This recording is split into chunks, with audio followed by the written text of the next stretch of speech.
Welcome back to our channel. In today's video, we will discuss a common issue that Windows users may encounter. The "No battery is detected" error. But don't worry, we've got you covered. We will walk you through the steps to fix this error and get your battery back on track. Let's start with the first solution: restarting the battery drivers. To do this, press the Win plus X keys together and select Device Manager from the options that appear. Once the Device Manager window opens, double-click on the Batteries option to expand it.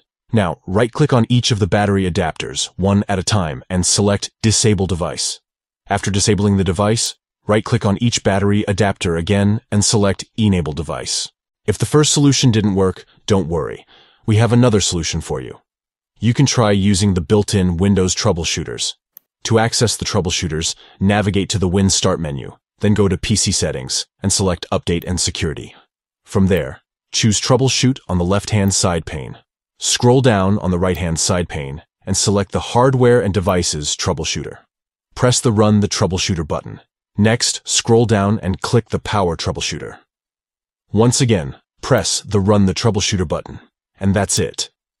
By following these simple steps, you should be able to fix the "No battery is detected" error on your Windows device. We hope this video was helpful to you. If you enjoyed it, don't forget to give it a thumbs up and subscribe to our channel for more useful tutorials. Thank you for watching, and we'll see you in the next video.